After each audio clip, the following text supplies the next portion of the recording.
Hey, it's Fanuel here, your host of Questions of the Day, where I take you on my journey around the world to uncover the practice of civic science in order to understand who does what, where, when, how, and everything in between.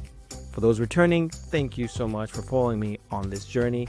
And for those of you joining me for the first time, welcome aboard. Now, today, I have a special story to tell you, one anchored by this particular question. What happens when scientists, journalists, and communities come together not just to communicate science, but to co-create it? To explore that, I sat down with Sarah Armour-Jones and Devine, who led the sense-making documented in a new Rita Allen Foundation report titled Writing the Story of Civic Science Media, an exploration of media, science, and community engagement. Now, side note, the Civic Sci TV network is partially supported by the Rita Allen Foundation as well. So, the report showcases a detailed breakdown of examples of civic science media projects, from air quality mapping in Detroit to climate storytelling in Arizona to community health work in Puerto Rico, showing how media can act as an active partner with both communities and scientists, fostering trust, participation, and sometimes even policy change. We dig into the inspiration behind the report, the terminology, the tensions, what additional work is needed, and well, so much more. If you're a practitioner, listen now for insights into what makes these collaborations succeed. And don't miss the new round of civic science journalism collaboration grants now open through the end of the summer. Catherine shares what's different this time, longer timelines, hands-on coaching, and a rubric to help you assess your fit. Now, if you are a scholar, there are a number of scholarship opportunities by collaborating with project leads in documenting what the Journal of Science Communication calls practice insights. Yes, the journal actually publishes those.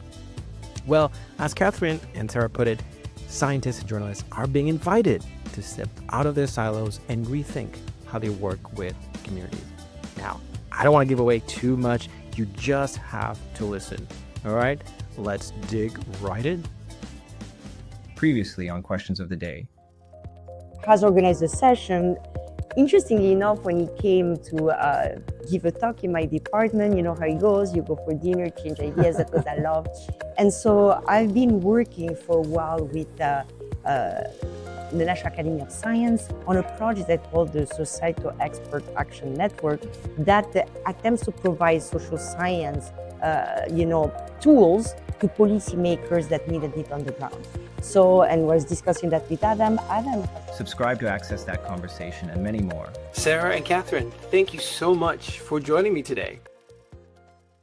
Great to be with you. So I want you guys to take me back. Just before this report was released, what was taking place that got you thinking or started you on the path to getting this report out? Well, like all good projects, this was deeply collaborative, and it really builds on other terrific research and pilot grants hosted by the Center for Cooperative Media, which Catherine can talk about in a minute. I'd say to start, it draws from research, including the American Academy of Arts and Sciences Public Face of Science Initiative, the National Academy's Communicating Science Effectively research agenda, as well as research supported by the Bill and Melinda Gates Foundation. And all of those reports broadly point to the need for increased and more effective communication, collaboration, and connection among scientific communities and the public in order to increase engagement and ensure science really reflects the needs and priorities of diverse communities, right? So essentially, the idea is science will be better and our communities will be stronger and more resilient when there are more ways for science and communities to engage with each other in sort of authentic ways.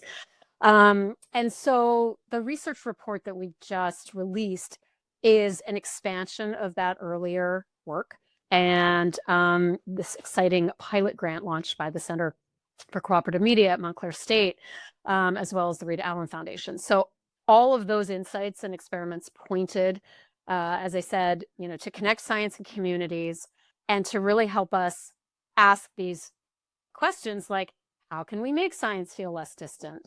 How do we build a culture where science is not just something we observe, but, something that we shape together.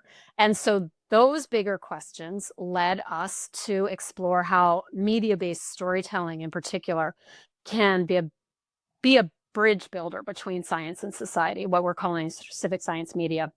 And the report that we released is really an opportunity to share some compelling examples and highlight what leaders in this space, shared with us about ways to improve the practice of civic science media. So that's really how it all began. Lots of building and lots of collaborating. So just adding on to what Sarah said, this all started a really, really long time ago. And by really, really long time ago, I mean 2020. So all relative. And that was when the Bill and Melinda Gates Foundation funded this project led by Dr. Sarah Stonebelly at the Center for Cooperative Media at Montclair State University. This project was to study how and why journalists and civil science organizations around the world collaborate to, achieve impact goals and increase efficacy. And what Dr. Stonebelly's research showed was that journalists have become more willing to partner with civil science organizations, and more importantly, that cross-field collaborations can successfully and in quite a natural way solve community problems and issues. And so after publishing her research paper at the Center for Cooperative Media, the Rita Allen Foundation was inspired to see how civic science can fit into these cross-field collaborative journalism efforts. So over the course of 2023, the Center for Cooperative Media, in partnership with the Rita Allen Foundation, worked to facilitate a pilot grant program in which 12 grants of $15,000 each supported civic science in journalism collaborations. And we funded some really, really cool projects. We from like local air pollution monitoring efforts to a play, which was really cool, to initiatives that worked on engaging students and training them to becoming this sort of community conduit between government hearings and like communities in their own personal communities. And we learned some really, really cool things from it, because the knowledge base for these civic science media collaborations is pretty limited as it stands, and was very limited back then. And some of the things we learned is that, projects are really successful when they are hyper local and collaborators already know each other. So for example, a lot of the organizations that had the most successful efforts, they were already working in tandem in some aspect with their collaborators. So they already intimately knew each other, and that made it easy to, delineate responsibility and also make sure that you're sharing the same values, which is another key takeaway we found that's important for success, that clear division of responsibilities and sharing of values. And then we also found that, everyone was really excited about these cross field partnerships, but there's also just a need for more structure and more guidance and more active coaching. So those are overall our big picture findings and a little bit of the course and how we got to this report. Yeah, and that link to that report, the cross field collaboration report. We'll put that in the chat for those of you who are watching. Go to the description and click on that link, because it's important to read that as well. I put this report that we're going to be discussing in context, as we always say. It's very important to have context. Okay, so let's dig right in, okay? Because I love doing that part, right? Open some books. So Sarah, I want to go back to some definitions. I think we need to just get that out of the way immediately. You mentioned civic science media. So in the report, it says, at its core, civic science media is created when journalists and other media-based storytellers work intentionally with diverse community members and scientists to collaboratively address issues of shared interest. So this coming together of scientists, journalists, and community members. Can you tell us more? Because that triad, I think, is really important to articulate, right? What is the civic science media, and what does it mean, right? for those who are thinking, okay, it's a new term here to consider. New term to consider based on existing work, definitely. And the way that we describe it in the report actually draws a lot from your own work, Fanuel. Thinking about the sort of Venn diagram, the overlap of journalism, of science communication, of the civic nature of science, right?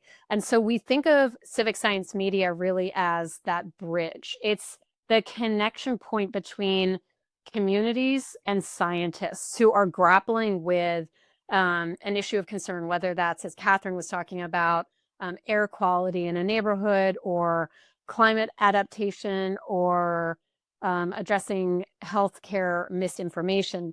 And so the civic science media is really that media plays a very active role in being that bridge between scientists and community members. And that can be through journalism, it can be through gaming, it can be through film, storytelling, audio, all sorts of different formats, including plays, right? So we have a broad lens or broad view of media here.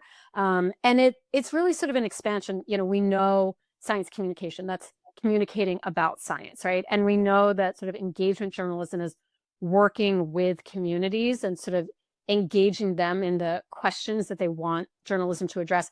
This is really an expansion of those pieces and saying, great, let's take these elements of excellent science communication, which is sort of at communities, and engagement journalism, which is with communities, and let's call civic science media that connection with the science and the communities. And that's really where we landed. Yeah. And I think by doing this, right, this report allows you to articulate that, right, to put these grants that Catherine, you talked about, right, also in context. And for those who are working already in the area to begin to see, okay, I'm in the space, right, I could fit into this work, right. And then the key aspect, I think, tell me if I'm wrong, is now to document essentially examples, because I think you spend the whole report really is about these examples, right, of what civic science media is and so forth. Exactly. So Catherine said, there wasn't a huge knowledge base around this. So I think folks are working in this space or curious about this space and then wondering, well, who else is doing this, or what could we be learning about it? And so this is really, it's a brief, it's a wide and general, not exhaustive list or database, but it's really trying to reflect the breadth of civic science media projects in the US. And one of our projects is also in Puerto Rico. And to show people, you have a home in this work. If you're interested in storytelling, if you're interested in effective communication, community engagement, and science, there's actually a home for you. So then how did you guys go about doing the landscape? So it was a wonderful, deeply collaborative process with many people contributing. So I want to say that, and just give a lot of appreciation to folks who shared knowledge throughout this process. And, this is a compilation. It's a civic science media, overview. As I said earlier, not an exhaustive list or database, but showing people that they have a home in this work if they're interested in it. We started off really by reading a ton of research, the research that I mentioned at the beginning.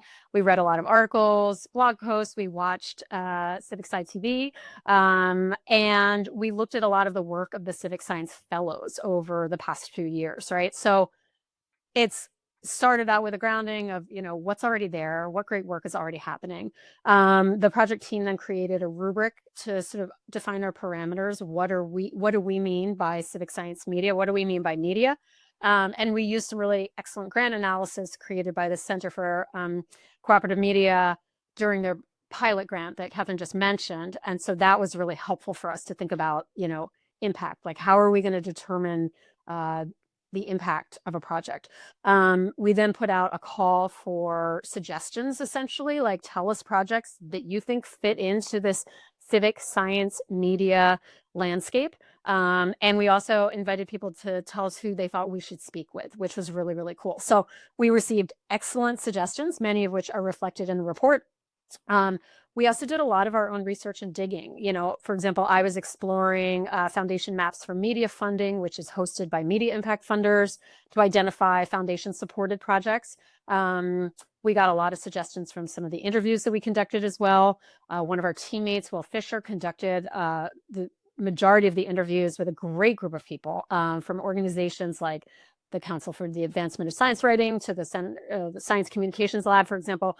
And those conversations really helped us capture the current realities, the sort of challenges and the opportunities surrounding the work. And then, I'd say, like all good projects, there was an editorial advisory committee that was offering really excellent perspectives, like early on the rubric and some of the questions that we were grappling with, and helping sort of us think through, like, we're sifting through a lot of information here. Like, how are we going to sort of combine this and make it make sense? And then, Catherine and I did a lot of that sense making at the end, pulling all these different threads from the interviews and from the examples, into what we learned. And, we're excited about the report and what it shares, and especially, the lessons that I think, were the sort of the key findings that we can build on in whatever comes next.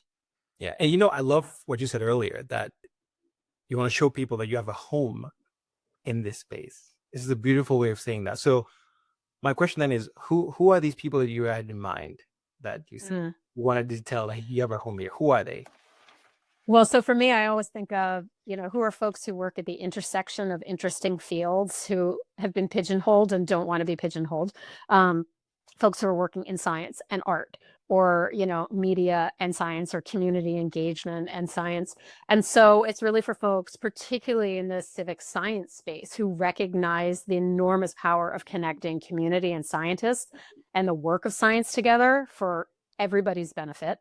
But then also because I, have a background in media and just am amazed and inspired by its power, to sort of connect media-based storytelling around that. So certainly practitioners, right? But then also funders, right? Funders who are interested in this work, funders who recognize the power of media, funders who recognize the importance of effective science communication and science and community engagement and civic engagement and all of those things, who want to know how they can engage in this work, and what are sort of emerging best practices that they can apply for any investments that they want to make. And we certainly want to, journalists and media makers, to think like there's space for them, beyond sort of writing an article or being on, a daily deadline, that folks who want to do more exploratory work, folks who want to work deeply in community and connect on issues, scientific issues that are profoundly impacting communities, like air quality, right? Or chemical exposure in agricultural areas. So it's really, I think, for those three. And I don't know, Catherine, are there other folks that we need to mention? Yeah, just to build off of what Sarah said, which I completely agree with, I think this work is for um, a lot of practitioners who might be frustrated with the fact that, they finish their work, but it might not be having the impact that they initially intended or hoped for. Like, I've spoken with my background's in journalism, and I've spoken with a lot of journalists, just like through different conferences or, Google groups, who are really interested in civic science media because they want to know how, like, they want to continue the work once the article is published, and they want to know how can that I make sure that my work is actually providing the impact or knowledge that I intended it to have. And especially then that's becoming especially tense when, distrust in journalistic institutions and scientific institutions is, declining. So I think definitely practitioners. I also think maybe people who are practicing, civic science media work right now, but want to know, how can I make sure that my project becomes more successful, or how can I iterate on what's currently being done and improve it so it becomes more multi-directional and more impactful and engages more people. So I think trying to provide a framework and some examples that other projects can draw off of to build and create and continue to iterate and as the field further evolves. Yeah. And Sarah, we were chatting separately on an email, this connective tissue that we would be talking about, right? And someone reading this report can say, oh, okay, that's taking place over there. I want to reach out to that person, right? To say, hey, we do something similar. Oh, we would like to partner with you, right? I imagine that's probably part of what you were imagining. Is that right? Absolutely. I love connective tissue. That phrase really resonates for me right now because, science does not exist in a vacuum. Community does not exist in a vacuum. Journalism doesn't. But in many cases, the way that work is funded and the way that work is sort of thought about and reflected upon are in these distinct buckets. And I think, our small effort is to bring some early connective tissue to this work, knowing that there's so much more to do and so much more to build on. But that, if we can help people see that they have a home in this work, that practitioners have opportunities to make their reporting sort of more impactful, to bring it into community, that scientists feel that they have an opportunity to sort of ensure their work is really responsive to community needs, like that's only going to improve engagement and community health and wellness and scientific health and wellness. Like it's like a win-win-win. Yeah. Okay, so the stage is set. We're going to get into what you actually found as well. So tell us a little bit. People should go and read this report first of all, right?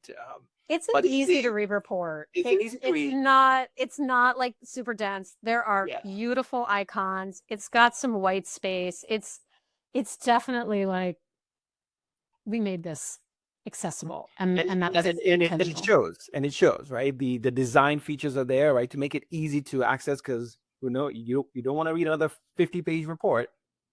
And you called it a brief also, which helps people get access points as well. So let's go through this. You have a section there in the report, key challenges and solutions, right? That sense making that you did, right? From the interviews that you conducted and other reading reports and so forth.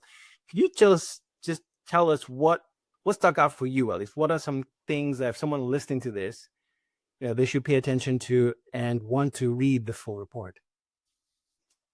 Yeah, Catherine, take it away. You've got all the great key points to share. Yeah, so I mean, there are a lot of key challenges that we found, and there's a lot of overlap between this report and then also the report from the center's pilot grants. Like one of the biggest challenges is obviously funding, because these projects, they obviously take time, energy, resources, and especially if you're engaging members of the community, it's nice that they can be compensated for their time because they are active participants and collaborators in these projects. So funding will always be an issue. Time is also an issue as well. These collaborations, as I previously mentioned, they take time. And so this is why, especially one of the major findings from our pilot grant program analysis was that collaborators who already knew each other had much more successful projects, because building that trust, building that like communication cadence and understanding of, what's your role, what's my role, and how are we working together, that's something that's pretty hard to form if you're working in a limited time frame. And then, of course, we have like another perennial issue is measuring impact. What does impact mean? And how do you measure that? And it's just like, how do you operationalize something like impact with these projects? That will always be, I think that will always be an issue. And I've seen different ways that projects aim to do that, whether it's more engaging more people, or if it's, through participation in different community initiatives. But it's trying to figure out what your impact goal is and and how you're going to measure that. But I think the biggest, perhaps like the biggest, more high level challenge that has come out of this report, our pilot report, and then also I've run my own surveys through my civic science fellowship and my own reports as well, is that for both journalists and scientists, these traditional roles have to be renegotiated, because journalists and scientists, they operate, as Sarah mentioned, in silos oftentimes, and they have their own, traditional, like, ethical codes that they abide by. And that makes it really hard for this close dialogue and collaboration and multi-directionality to happen sometimes. And to really foster a truly collaborative and iterative and effective collaborative process, these norms have to be renegotiated. And that obviously is, can be a project by project, institution by institution basis. But coming from a journalism background, this need and instinct to always maintain this critical subject matter distance sometimes can work against you when you're really trying to have impact and a hyper, like in this, one like hyper local community in instance. So that is, the biggest, to me personally, the biggest takeaway. What Sarah, about you you? wanna? Yeah, I mean, time, we heard that over and over again, right? So the funding and the timeline, and I think that's a big takeaway for funders, is expanding the time that it takes to engage deeply in community. I think we saw a real interest, right? And that also came up in the center's pilot work, right? There is real interest, and the Gates Foundation funded research showed that. So it's nice to be able to show, like, here, you folks have all this interest. That's great. Like, here are ways to do this. And that's a great starting point, right? Aside from time and funding, I think Catherine mentioned earlier on some of those impact elements that are important, right? We recognize that we need to dig into some more complex impact, like the impacts that we showed, for example, community collaboration, harm reduction, informing policy, right? Those are sort of some pretty high level impacts. But thinking about, like, how does civic science media expand, public engagement with really complex scientific issues, right? Or how does it influence public policy more specifically or more deeply, right? Like, how does civic science media break down a lot of exclusionary systems, within science? Those are some areas that are ripe for deeper digging and exploration, right? And that wasn't covered in this brief. I don't know. I feel like Catherine really covered it, but maybe I would say that something that's like a subtext that I think I felt in this report is that civic science media provides us with a chance to sort of write a new story of science.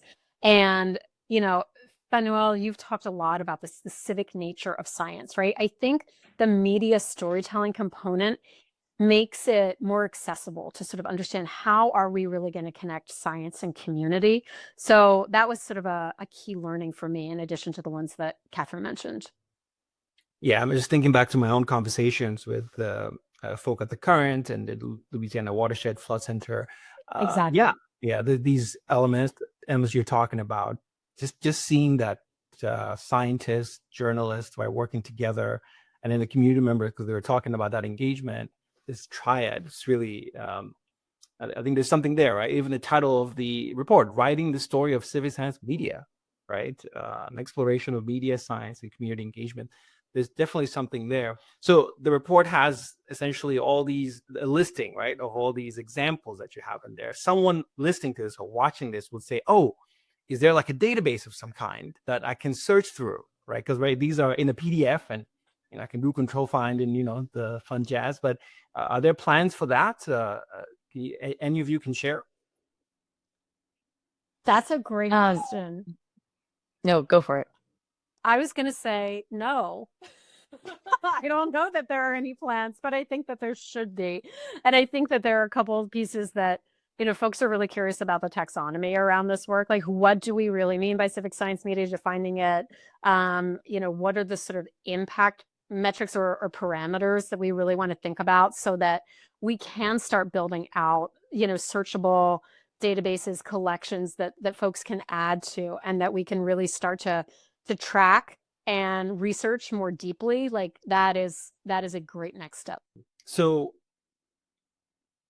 what was difficult about doing this? Or is there something that in terms of doing that sense making part of it, because you have to process a lot of information. What was difficult about doing this, and if you could go back, is there something that you would do differently? So a twofer in there. Sorry, but Good question. No, that's great. You know, I think collaborative work takes more time. You know, we've just been talking about the time that community engagement work takes. Like this was no different. This project took a lot longer than we expected, and is a great reminder, particularly for folks, you know, that are used to turning things around in a week or a month or 3 months. Like that's not what this work needs. It really needs time for folks to develop trust, to work differently. Catherine said, to sort of renegotiate the roles that they have and how we all operate. And some of that sort of showed up in our work of just trying to be as collaborative and hear from as many people as possible. So I wouldn't do that differently. I actually think it's great. I just think I, you know, should have thought more about like, oh, what does it take? What's the time that it takes to do this? And then I think my concern is always, oh, we didn't capture enough, you know, or we excluded some great projects that, you know, are going to be stumped as to why they're not included. And it's purely to say, there's great stuff happening. Here's what we found. We were trying to represent, you know, geographic diversity, media type diversity, project topic, you know, from climate. I would say, you know, climate is represented a lot in this report because I think that's an area, air quality, flooding, things like that. That's an area that communities can really engage in. Like it's happening, they're feeling it, right? But, you know, we also wanted to represent new and emergent threats like AI, which is, you know, featured with a project example of coded bias. So it's not to say this is an exhaustive list. And I think to your point about having a database, a home for all of these types of projects that people who are interested in it can learn more, particularly funders, other, you know, matchmaking, you know, hey, we're doing this cool thing. I think there's a lot of power to say, this is a start and let's build more. Yeah. And I love that you said again, you have a home that keeps coming back multiple times, which leads me to my next question. So, and this is a question to you, Catherine. You know, part of, you know, from what I understand, tell me if I'm wrong, the second round of civic science journalism grants are going to be offered, right? And so my question is, how the insights from this report, how did it inform this second round, right? Because now you're coming back, you're doing another batch, because now you really are pointing to people, hey, there's a home here, right? So tell us that story. Okay, so glad you asked that question because we spent a lot of time reflecting on the findings from our pilot grants, from Sarah's report, and really trying to be thoughtful in how we designed the second round of grant programs, which is now live and it closes August 31st. And so you have all summer to iterate and apply and ask me questions if you need to, for anyone interested. And we made a couple key changes for this new grant round. One, much longer timelines. So our pilot grants, they were for 6-month periods. Our current timeline now is 9 months, but with some wiggle room. And for already established partnerships, but new partnerships can go all the way up to 15 months. So trying to give more time, more space, and some more wiggle room there. That's a big one. Another big addition is a really clear definition of what civic science media is. Now, really clear is a relative term because it's ever evolving. And we tried to, we use a rubric that is public in the grant announcement. And the rubric is just a series of questions and you answer yes or no for each one. And that can kind of give you a sense of on the civic science spectrum where your project falls. So it's not a requirement that your project ticks all the boxes, but more just gives you a sense of, you know, what a prototypic civic science media project might look like. Now, that doesn't mean that a great civic science media project has to fit all those requirements. So I think really spending some time on, you know, building out this civic science spectrum, I'm calling it, rather than like delineating these like clear cut like boundary lines. And then finally, we're offering a lot more hands-on coaching and a lot more supplementary material for this round. So we already have a video, some reports to reference. We're doing a webinar as well with Sarah to really help inform potential applicants about what civic science media is, getting really clear on that, and helping build really strong civic science media projects from the application point forward.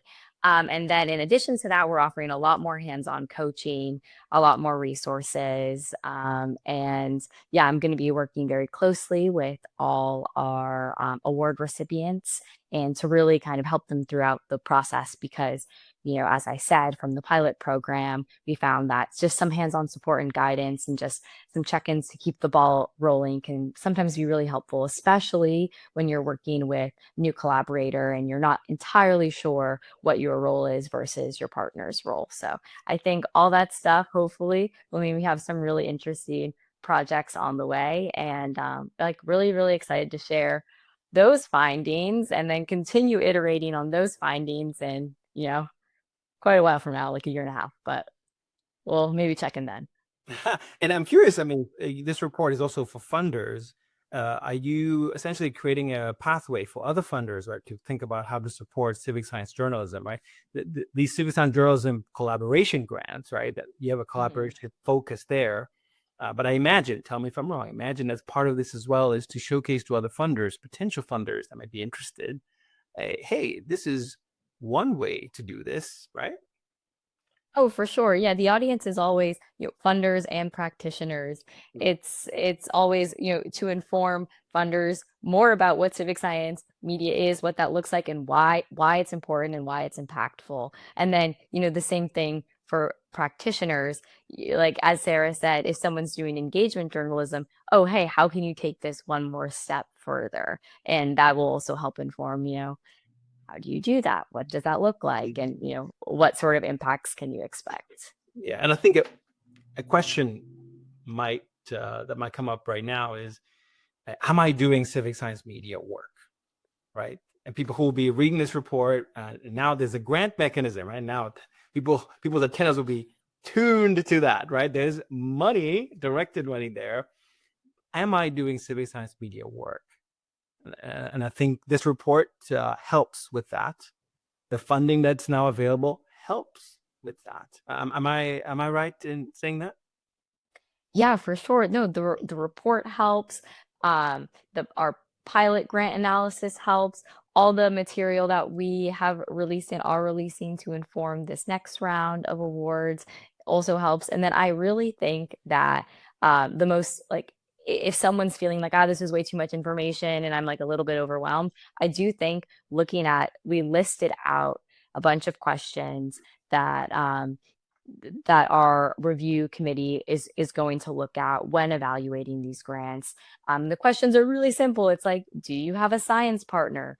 Are you involving community members? They're like very simple questions. And I think just reading down that list of questions is a really good idea to get a sense of, hey, where does this project fit?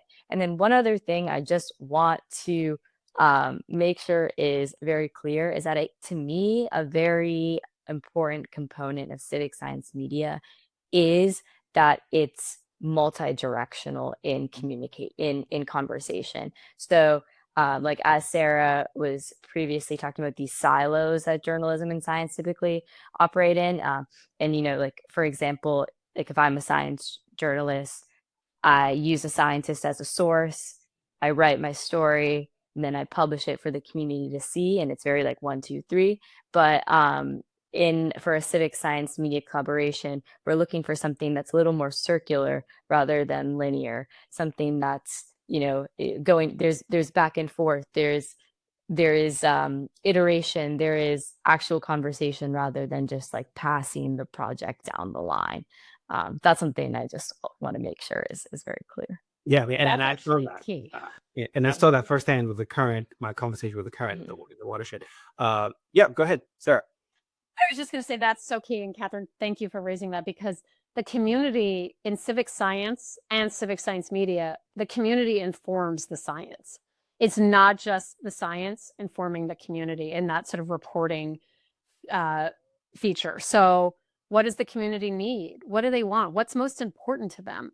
That might be different from what the scientists are thinking about, right? And that's really the bridge building role that the media makers can play of sort of eliciting what's important to the community, speaking to them in their language, right? Accessing them maybe outside of work hours because that's what's going to work for them, right? Being mindful of the community values, right? And helping scientists be part of that conversation, listening to the community, not just sort of conducting science on behalf of, right? And so it really is circular. All of the bodies, science, the media makers, and the communities are all sort of informing one another. So it's really multi-directional, really circular. And I think that's the secret sauce of this, right? That's really where there's the power of trust building, community engagement, and real sort of sense of belonging between science and community and media makers that has been, we think, sort of missing in a lot of typical science and media practices. Yeah. I wish we could just keep on talking because there's so much in here, and you, both of you are just wonderful guests of mine. So what I'm seeing, like I'm imagining 5 years from now, is that hopefully there's a database of some kind that helps us characterize these, right? To help those who are thinking about doing this work to point at case studies and examples, right? To see, hey, oh, that's me, right? I have a home here. I can reach out to someone. Maybe there are more funders, right, who are supporting civic science media work, right? To be specific. From both of you, what are your hopes 5 years from now? Sarah, let's start with you. Oh, many more funders, many more example projects with longevity, right? With a lot of sort of open-ended opportunity to explore what comes up and to learn from it and to see the power and the potential of trusting scientists, community maker, and media makers. So definitely more funding, the database clearly. And for emerging leaders in this space to feel like there is a career path for them that can really bridge all of these different interests and be that sort of connector between science and society. That's my hope, in just 5 short years. Of course. Okay, Catherine, how about you? Yeah, I completely agree with what Sarah said. I think more funding, more projects, I think more space to do this work. And then I also think on a more macro scale, my personal, like my real, like at the core of all these hopes is that I hope that some of these projects will start to help foster and build increased trust in journalism, in science, and in these institutions as well. Because I really do think that, civic science media, when done well, can be such a trust builder. And I think that that's something that's really, really needed now more than ever. Yeah. And there's one audience we forgot to mention actually in our future scaping work. This is the scholars, right? You can imagine as this work begins to take shape and explode, my goodness, a million sort of questions one can ask, right? At that intersection where journalists, community members, scientists working together, just wow, right? In terms of the questions now you can ask that weren't possible before. Absolutely. Yeah. A lot of possibilities. And so in thinking about the sort of next generation, I was definitely thinking about the civic science fellows as well, early career folks who are really trying to and doing exceptionally cool and interesting work, connecting science and community. And so this offers a little bit of, if it's not a roadmap, it offers at least a starting map to, ways that they can explore and do this work to get to that point, as Catherine was saying so beautifully, like for building that trust, right? Deepening community trust in science and in journalism. So, right. We'll check in 5 years, Fanuel, and see how we're doing. I mean, we should set that date right now. 5 years from now, let's go to our appointment. 3 of us will meet up real in person, perhaps over a cup of tea, and ask the question: Where are we? What happened since that report that we talked about? Really, I hope we actually get to do that. I really do. Me too. And thank you both. Thank you so much for this conversation. This was so much fun, and thank you for the opportunity to highlight this work.